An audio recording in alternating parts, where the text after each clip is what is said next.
Hey guys, and welcome to a new series. Today we are doing What If Godzilla Was in Attack on Titan Season 2, Part 1. Few months have passed ever since the arrival of Godzilla and the world has changed. The Titans have not been seen and humanity is slowly growing, but some changes as great as this always comes with a dark part. Please enjoy the what if and comment if you would like another part or if you want a different series. Now without further ado, let's begin the what if. Chapter 1, Dawn. The forest was dark as the stars began to emerge in the sky. The trees echoed with the sounds of wildlife in natural splendor. The only bit of human interference as a single pair of people walking through the woods. The pair was made up of a chubby young man and a skinny young woman. The young man was covered in sweat, despite the fact that it was only 71 degrees. "Why are we out here, Eri?" he complained. "If they catch us we'll be in big trouble." The girl just sighed and turned to face the boy. "Don't you ever listen, Daiki," she said, becoming rather cross. "There hasn't been a sighting for months now. No Titans, not the alpha predator, no living thing over 9 feet tall. So grow a pair already." "Gee," Daiki said, "the Titans are gone. Remember the last time they said that? If I recall, the entire wall Maria came down. So forgive me for being a little cautious." Eri groaned and lowered her head in defeat. "You're right," she said, "I guess I should show a little more self-control." Daiki placed his hand on her shoulder. "Well," he said, "we're already out here, so let's get moving." The duo continued on walking. Eri was just glad someone supported her choice of study, astronomy. After all, that is why they were out here so late, due to her stargazing. About 2 hours ago, they saw an object fall and land somewhere out here. Eri, being the spontaneous type, decided they had to investigate right away. After another half hour of walking, they came across something odd. Inside a relatively large ditch, a large stone mass sat quietly. The two curiously came closer. "What is this?" Daiki asked. "Well," Eri said, "this does rule out being a comet. Maybe a meteor? It should have left a bigger impact on the surface." She placed her hand on the structure, seeing if she could identify the texture. She then stood still in terror. Eri could have sworn she felt a heartbeat inside the stone. Suddenly, the structure began to crack. Then, as if it were a small ornament box, opened itself. The two humans stood back as they watched something from inside stir. The thing resembled a rather scrawny-looking humanoid, but they couldn't make much out of it due to the darkness of night. The thing stood about 50 feet tall, slouching slightly. The thing turned its head, glaring its glowing eyes at Eri and Daiki. It roared as it lumbered forward. "Eri, run!" Daiki shouted, pulling her away from the monstrosity. The thing reached out his thin, spidery hand as the two ran off. Like darts, a few shards of crystal flew from the creature's hand. They scattered around them, until one made its way into Daiki's leg. He fell over in agony, literally pinned to the ground thanks to the crystalline substance. "Daiki!" Eri shouted, "Just go! Go!" he yelled, trying to mask the pain, but it was too late. The thing had caught hold of her. It slowly brought her closer to its face, ignoring the struggle from Eri. In one swift motion, the thing bit into her flesh, tearing her completely in two. Daiki closed his eyes, facing the ground. He didn't want to admit what he saw just happened. He couldn't breathe. He looked back up, seeing the creature towering above him. The last thing he saw before his death was the thing's horrible hand coming towards him. It was a sight nobody thought they would see: expansion. Just a week away from the Wall Maria, a new district was being prepared. A district that would soon be named Tanakibo. 5 years ago, such a thing could never happen. No one would dare set a single toe outside the walls, but times have changed. Thanks to a hulking beast that came from nowhere, the Titans were scarcely seen. During a small attack just 6 months ago, a small iron mine was discovered. Historia, who was proven to be true royalty and claimed the throne, ordered a mine to be built, resulting in a new district to be formed. Off in the distance was a small group of people coming towards the city. This was the Survey Corps. Near the center of the line was a familiar set of individuals. One of them, Erenyeager, was known widely by another name, the Rogue Titan. Along with his friends, Mikasa and Armin, the Survey Corps were suspended for weeks. Thanks to the great predator, any titan activity was so scarce it wasn't even necessary to go out looking for them. Due to the importance of this project, the military had been switching branches around, having entire branches guard this small town. I can't believe it. Armin said out loud, we get to safeguard the first new settlement in a century. Keep calm, Armin, Mikasa said. Pretty soon there will be more cities like this all over the place soon enough. Excuse me for having a sense of grandeur, said Armin. I'm all for it too, Armin, Eren said. A world without titans is the only one I ask for. They had arrived at the entrance of the city. Levi raised his hand, giving the order to stop. Everyone halted as he began to speak up. All right, he called out, listen up, I'm dividing you into different posts. Everyone on my right is on front border watch, everyone to my left is on back border watch. On the borders are lookout towers. Eren, Mikasa, Armin, and everyone else in the center, your central patrol. If anyone sees anything over 10 feet tall, light the signal flares inside the tower. That's center patrol's signal to leap into action and take the problem down. Any questions? There was silence. Alright then, he continued, everyone get into positions. Meanwhile, the waves bounced off the rock on the end of the coast. The sounds of the water remain unheard by human ears. But it wasn't a mere human who was there. On the cliffside, Reiner watched the sea. He stood completely motionless as the ocean remained calm. Behind him came another shifter. Ymir, is your little experiment working? She asked. Barely even showing any emotion, the once calm waters turned to chaos as a large torrent exploded towards the sky. Emerging from the water were two colossi locked in fierce combat. The first creature was a gigantic octopus, one Reiner has nicknamed Daidako. The second was a more fearsome beast, a saurian the people of this world came to call the Great Predator. To another, his name is Godzilla, you tell me. Reiner sneered. The two shifters watched as the kaiju duo fought. Daiko has engulfed Godzilla's body with tentacles, causing the beast to struggle. Eventually, Godzilla was able to free one of his hands.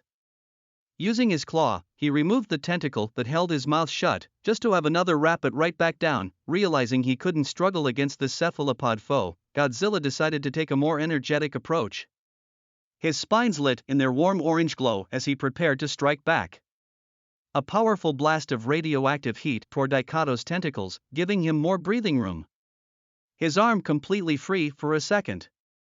He took hold of Daiko's body and pushed with all his strength. The monstrous invertebrate struggled against the colossal reptile, keeping on tight.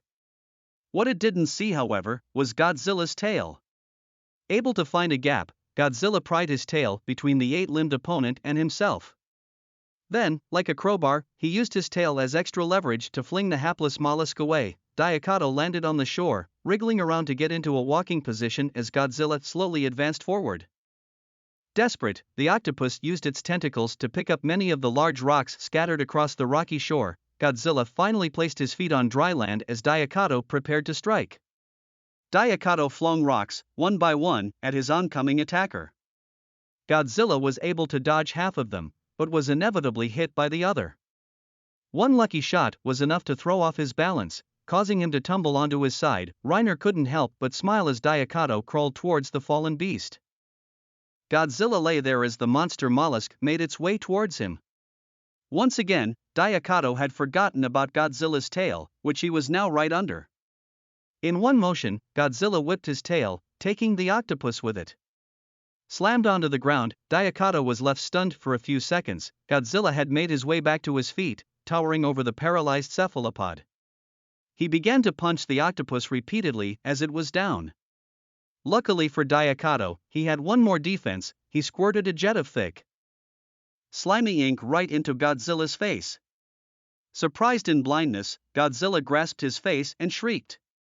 This allowed Daiko to climb Godzilla's back, making his way to the dinosaur's face. Daiko clung tightly to Godzilla's head, making an attempt to squish the reptile's skull and feed off his flesh. The spines on Godzilla's back began to glow once more. The octopus's body glowed as well, giving a clue to his fate. Daiko's body burst into flames as the red beam blasted through his carapace. The massive body plopped on the ground, burning and lifeless. Raising his head, Godzilla opened his jaws and let loose his trademark roar, alerting all to his victory. Damn! Reiner said, staring at Godzilla. Damn you, did you honestly expect an octopus to kill that thing? Ymir asked. No, he said, lowering his head in frustration. Just hoped to learn. To learn its weakness, see if it had something we could use. A blind spot, an allergy, anything we can use against this thing. Every day that monster lives is another delay in our mission.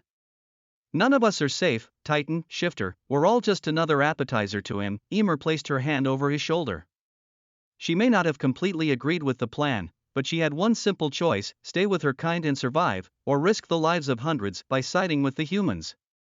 If it meant keeping Historia safe, she had to pick the Titan's side, but that wasn't all this was about. She knew the hidden motive Reiner had. He wanted Godzilla dead.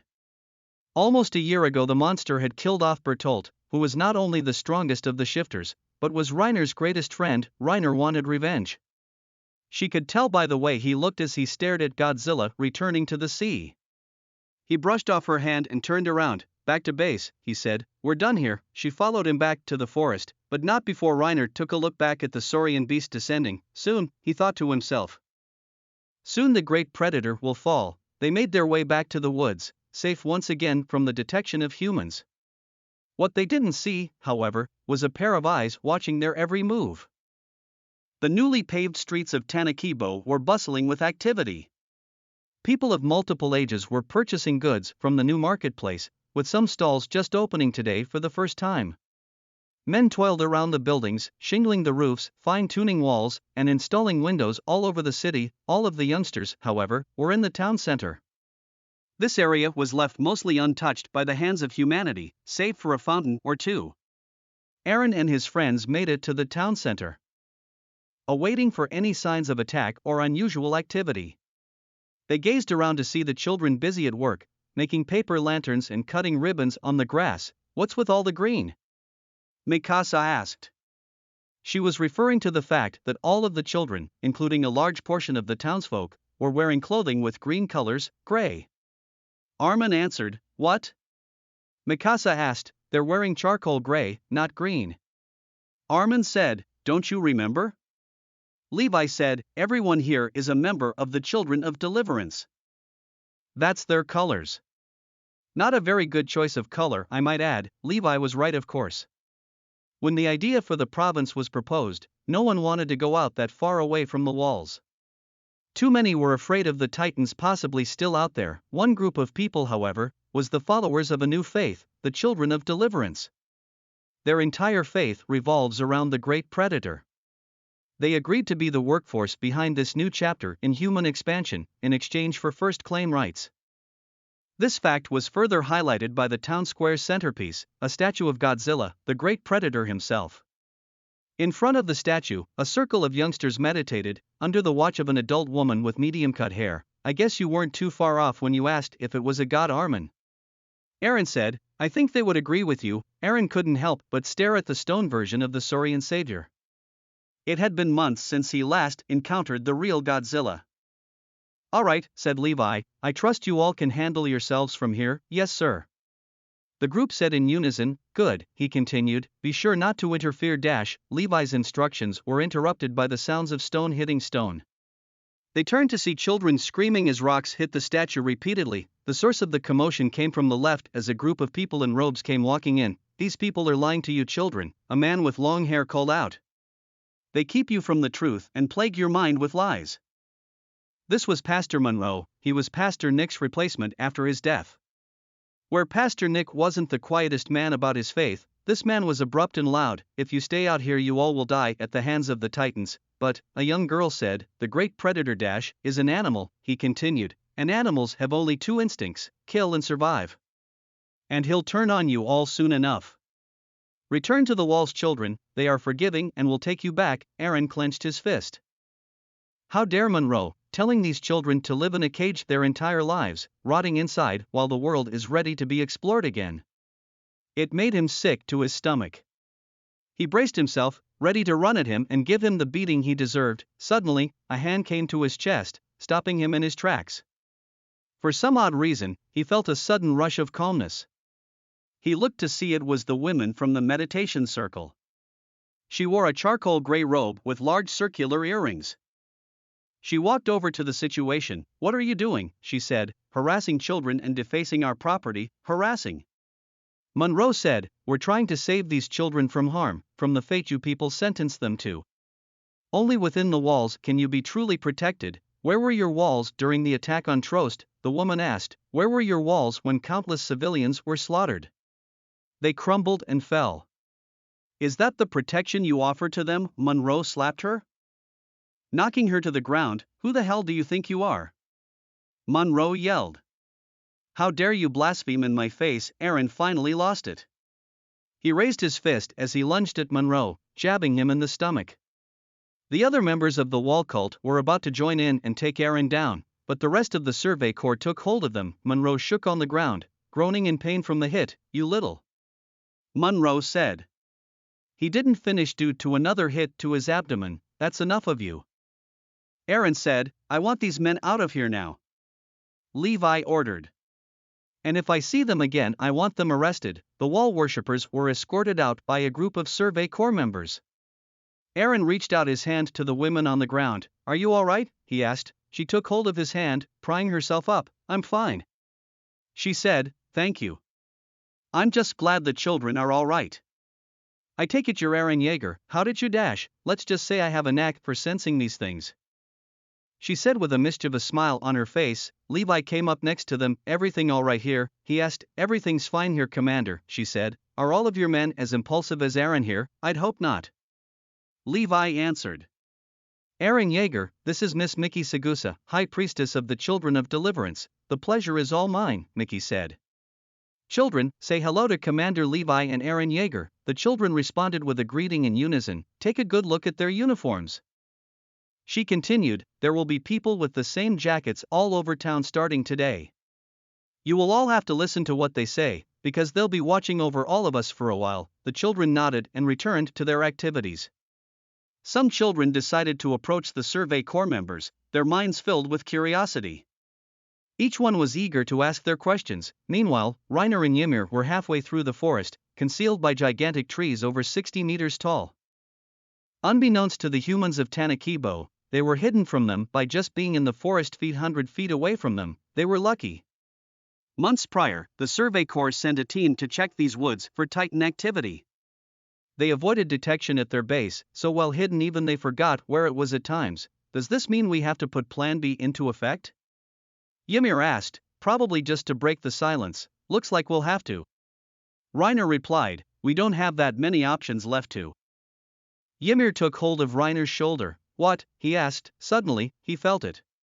The ground began to shake beneath them. A few feet away from them, they saw a great explosion of dust and rocks erupting from the ground. They hid behind one of the large trees as the dust and stones caught up with them.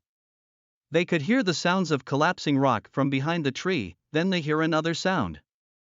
This time, it was a buzzing sound, like a fly or a beetle, only amplified to an impossible degree. Once the sounds cleared and all was silenced, the two shifters opened their eyes again, peering behind the thick tree to examine the area. Where once another patch of forest was, there was now a large hole. About half a mile wide, or more, it seemed like the entrance to some large man-made tunnel. As they looked down, they saw the tunnel just go down for what seemed like no end. "What the hell?" she asked herself. "It looks like a landslide," Reiner said. "We should go with a little more caution.